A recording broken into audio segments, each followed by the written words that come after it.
आज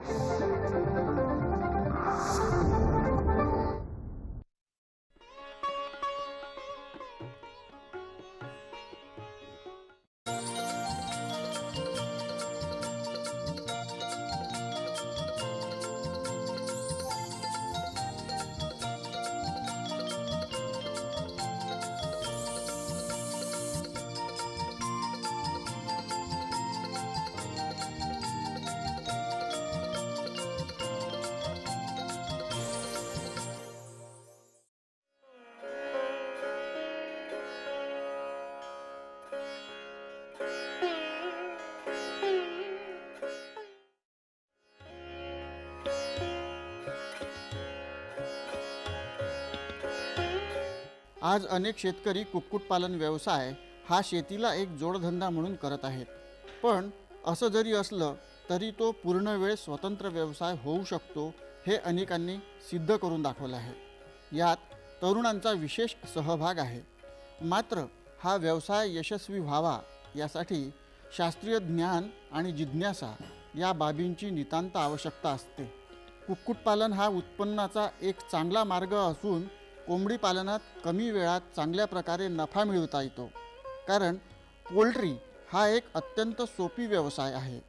या सर्व बाबी लक्षात घेऊन भंडारा जिल्ह्यातील एकोडीच्या योगेश्वर हुमे या होतकरू तरुणानं कुक्कुटपालनाचा व्यवसाय उभा केला आहे. योगेश्वरनं पदवी प्राप्त केल्यानंतर काही काळ नोकरी देखील केली. पण त्याला नंतर लक्षात आलं की नोकरीत आवश्यक तेवढं आर्थिक पाठबळ मिळत नाही आहे. मग त्यानं नोकरी सोडून कुक्कुटपालनाचा व्यवसाय करण्याचा निर्णय घेतला आणि त्या दृष्टीनं आपली पावलं उचलली.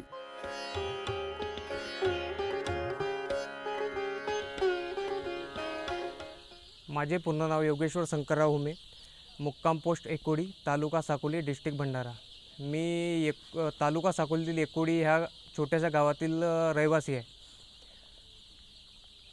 माझं शिक्षण झालं आहे BA BCom MBA first year.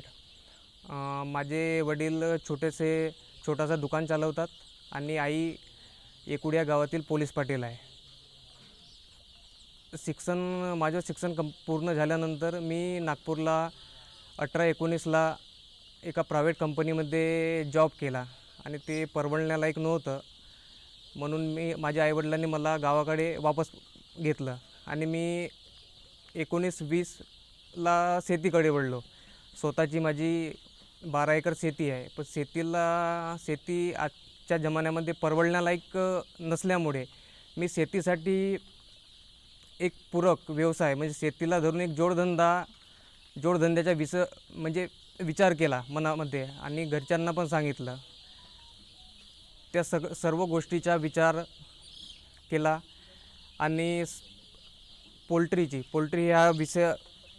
ह्या विषयाचं मी मनामध्ये एक आवड निर्माण केली आणि पोल्ट्री मला चालू करायचं आहे. म्हणून मी सगळ्या गोष्टीचे एक अनुभव घेऊन फिरलो, सर्व त्याची माहिती घेतली. अशातच माझ्या मित्रांनी मला पोल्ट्री कृषी विज्ञान केंद्र धर्मापुरी इथे पोल्ट्री ह्या विषयावर प्रशिक्षण आहे त्यानं मला कळवलं आणि मी कृषी विज्ञान केंद्र साकोली यांच्याशी संपर्क साधला आणि माझ्या त्या प्रशिक्षणाला निवड झाली. 7 दिवसाचं कृषी विज्ञान केंद्र धर्मापुरीला प्रशिक्षण होतं. 7 दिवसाचं प्रशिक्षण मी पूर्णपणे कंप्लीट केलं आणि त्याच्यानंतर अजून मी माहिती घेतली आणि आपल्या पोल्ट्रीच्या बांधकामाला सुरुवात करण्याचा प्रयत्न केला.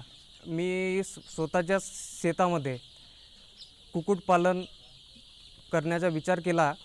कारण की दुसऱ्याच्या आपण शेतामध्ये किंवा लीजवर घेऊन आपल्याला कुक्कुटपालन करणे हे परवडत नव्हतं आणि मी स्वतःच्याच शेतामध्ये 32 बाय 100च्या सेट बांधकामाचं काम सुरू केलं.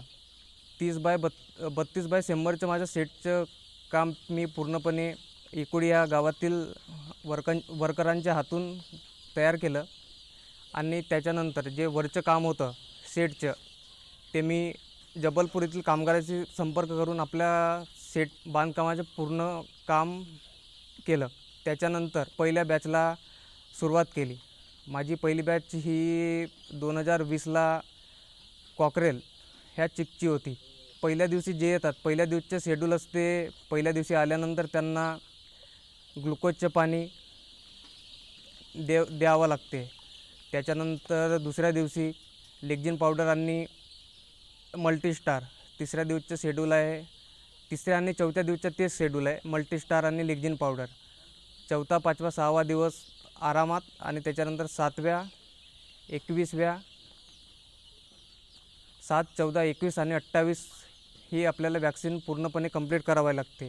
त्याच्यानंतर आपण लिव्हर टॉनिक, कॅल्शियम हे आपल्या टायमिंगनुसार आपण त्यांना देऊ शकतो. 50 ते 60 दिवशी, 50व्या किंवा 60व्या दिवशी कॉकरेल हे विक्रीस उपलब्ध असते. मी स्वतःच प्रॉपरली आणि मी स्वतःच ते विक्री करतो. माझी कॉन्ट्रॅक्ट फार्मिंग नाही आहे आणि आजूबाजूला रायपूर, नागपूर, भंडारा, तुमसर इथे मी माल सप्लाय करतो. वर्षाला मी जवळपास 4 ते 5 बॅच काढतो. वार्षिक उत्पन्न 3 ते 4 लाखापर्यंत असतो.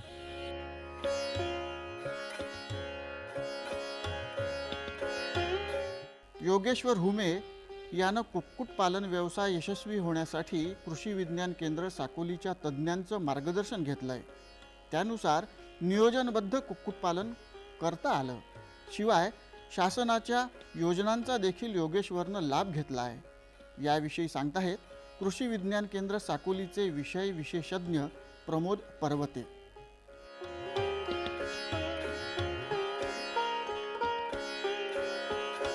नमस्कार शेतकरी बंधूंनो, मी प्रमोद पर्वते, विषय विशेषज्ञ कृषी विस्तार, कृषी विज्ञान केंद्र साकोली, जिल्हा भंडारा. पूर्व विदर्भातील भंडारा जिल्ह्यामध्ये खरीप हंगामातील धान हे महत्त्वाचे पीक असून बहुतांश शेतकरी धान पिकासोबतच इतर पूरक व्यवसायाकडे सुद्धा वळलेले आहेत. शेतकऱ्यांनी पूरक व्यवसाय सुरू करावे याकरिता शासनाकडून विविध विभागामार्फत प्रयत्न करणं सुरू आहेत.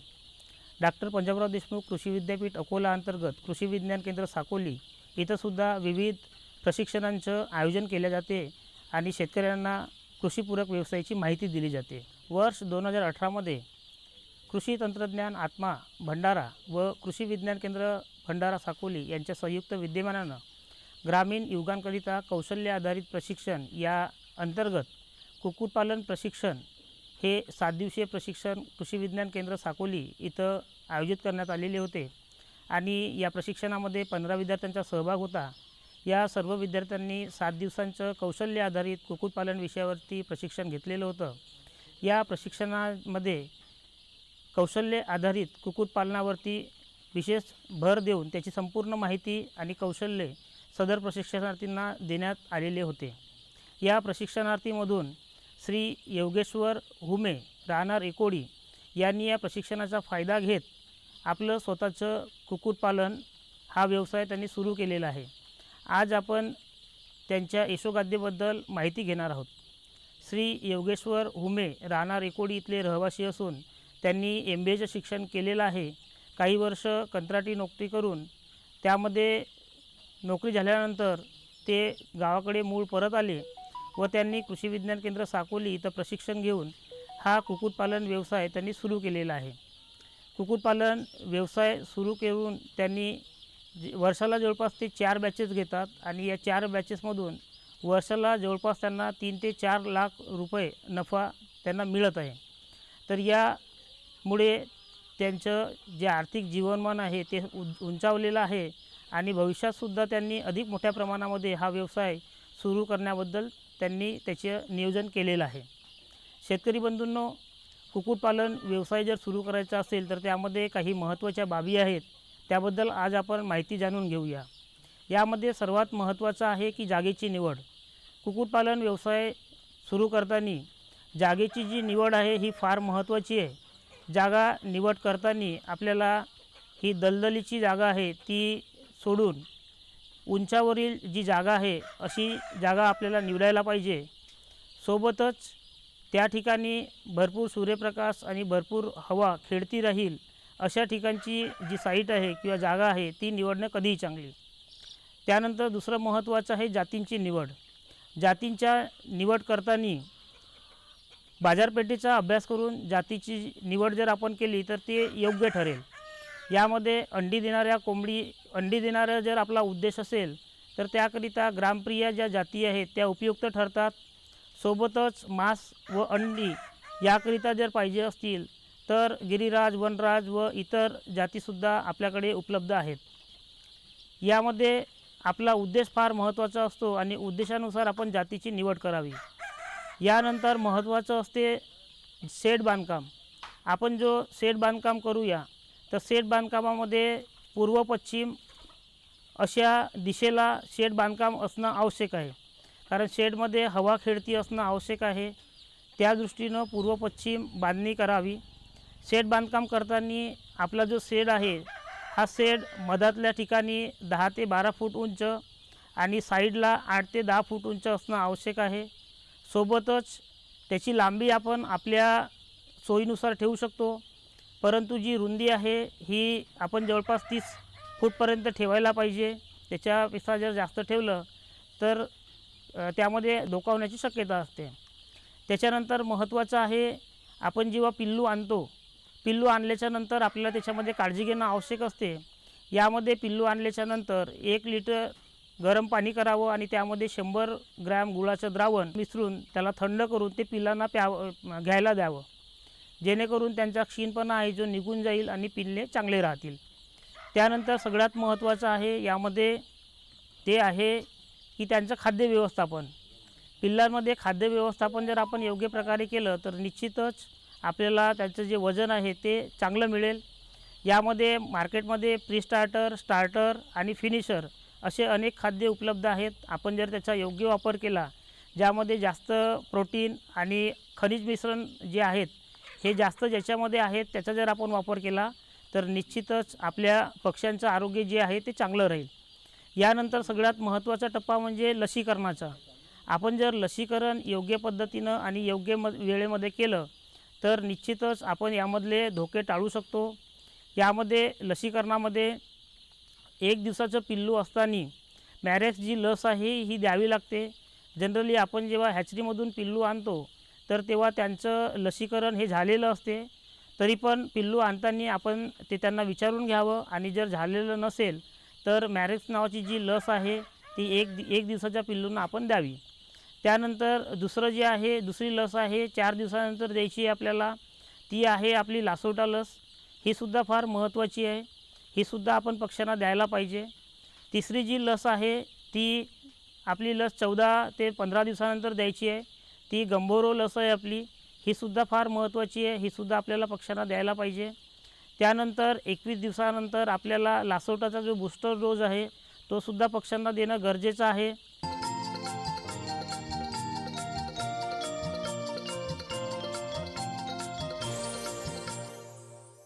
तर हे जे लसीकरणाचं वेळापत्रक आहे हे फार महत्त्वाचं आहे.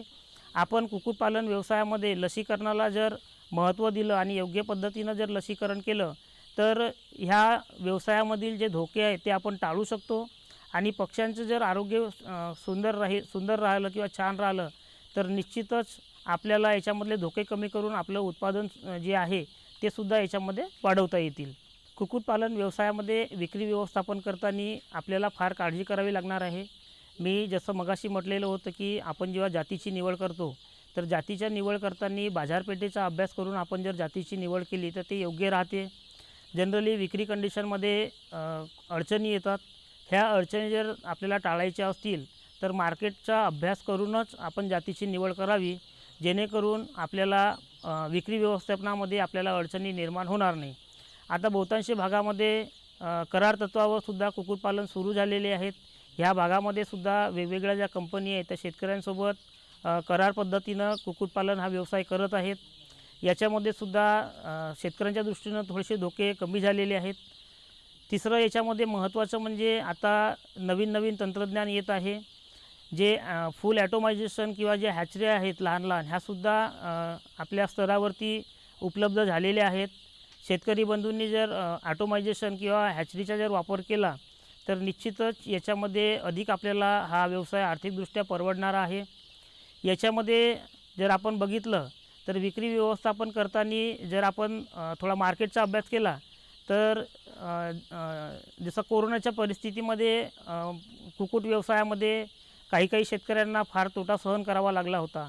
तर अशा काही बाबी लक्षात घेऊनच आपण मार्केटचा अभ्यास करावा, विक्री व्यवस्थेबद्दल संपूर्ण माहिती घ्यावी आणि त्याच्यानंतरच जातींची निवड करावी, जेणेकरून आपल्याला समोर धोके जाणवणार नाही. नंतर ह्या व्यवसायामध्ये सर्वात महत्त्वाचं आहे ते म्हणजे स्वच्छता ठेवणं. आपण जर संपूर्ण शेडमध्ये किंवा आजूबाजूचा परिसर स्वच्छ ठेवला तर जे रोगांचा प्रादुर्भाव आहे हा फार कमी प्रमाणामध्ये होतो. आपलं शेड जे आहे, शेडच्या बाहेर जर आपण नियमित अंतराने फवारणी केली तर त्यामुळे सुद्धा रोगांचा प्रादुर्भाव होण्याची जी शक्यता आहे ती फार कमी असते. दुसरं महत्त्वाचं म्हणजे आपण जेव्हा एक बॅच घेतो आणि एक बॅच घेतल्याच्या नंतरसुद्धा जे आपलं शेड आहे हे संपूर्ण शेड निर्जंतुकीकरण करणं फार महत्त्वाचं आहे. एक बॅच निघाल्याच्या नंतर जेव्हा आपण दुसरी बॅच टाकतो त्याच्या अगोदरसुद्धा आपलं जे शेड आहे हे निर्जंतुकीकरण करणं फार महत्त्वाचं आहे. ज्या गाद्यावरती आपले पक्षी असतात ती गादीसुद्धा आलटत किंवा पालटत ठेवणं फार महत्त्वाचं आहे. आपलं पाण्याचे जे भांडे आहेत, पाण्याच्या भांड्याची जी जागा आहे तीसुद्धा आपण बदलत राहायला पाहिजे, जेणेकरून जी ओली झालेली गादी आहे त्या ठिकाणी बुरशीचा किंवा इतर रोगांचा त्रास होणार नाही व आपले पक्षी सुखरूप राहतील, ही आपल्याला काळजी घ्यायची आहे. सोबतच यामधलं जे स्किल आहे, जसं आपण चोची कापणे वगैरे याच्यामधली जी स्किल आहे, हे स्किलसुद्धा आपण प्रशिक्षणाच्या माध्यमातून समजून घेतलं पाहिजे, जेणेकरून चोच जी आहे, जे चोच कापणं किंवा इतर जे काही याच्यामधलं स्किल आहे, लसीकरणाचं असो किंवा मग याच्या बाकीच्या बाबतीतलं असो, हे जर आपण समजून घेतलं तर निश्चितच या व्यवसायामधले जे धोके आहेत ते कमी करता येतील आणि आपल्याला जास्तीत जास्त या व्यवसायापासून नफा कमवता येईल. माझी सर्व शेतकरी बंधूंना विनंती आहे की आपण कुक्कुटपालन व्यवसाय जर करणार असाल तर तांत्रिक प्रशिक्षण व बाजारपेठेचा योग्य अभ्यास जर आपण केला तर निश्चितच या व्यवसायामध्ये आपण फायदेशीर राहाल किंवा आर्थिकदृष्ट्या हा जो व्यवसाय आहे हा नफा देणारा व्यवसाय आहे. इतर जे शेतकरी बंधू आहेत त्यांनासुद्धा विनंती आहे की कृषी क्षेत्राशी आपण जे पिकं घेतो त्या पिकांच्या सोबत आपण जर पूरक व्यवसाय केले तर पूरक व्यवसायाच्या माध्यमातून आपल्याला आर्थिक नफा होतो आणि या आर्थिक नफ्यामुळे सुद्धा आपण आपलं जे जीवनमान आहे ते उंचावू शकतो.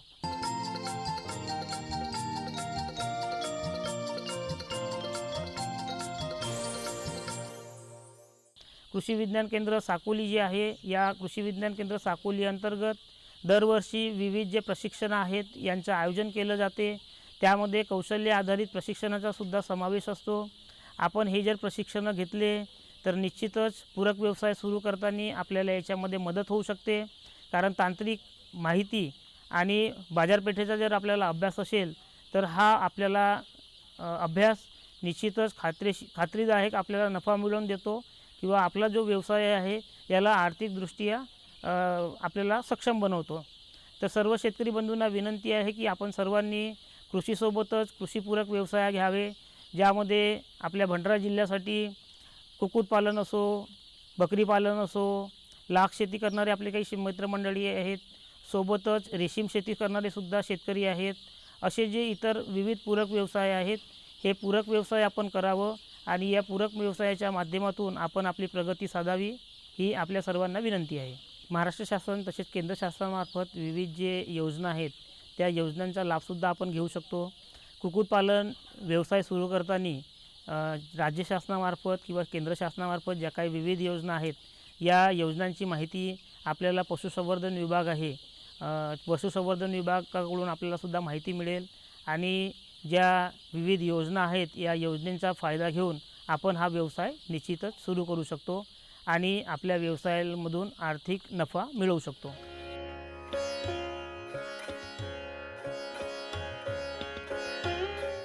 एकूणच पोल्ट्री व्यवसाय हा आर्थिक नफा मिळवून देण्याचा एक प्रशस्त मार्ग होऊ शकतो, हे योगेश्वर हुमे या होतकरू तरुणानं सिद्ध करून दाखवलं आहे. कुक्कुटपालनामुळे केवळ व्यक्तींनाच रोजगार मिळाला नाही तर राष्ट्रीय उत्पन्नातही हातभार लागला आहे, यात शंकाच नाही.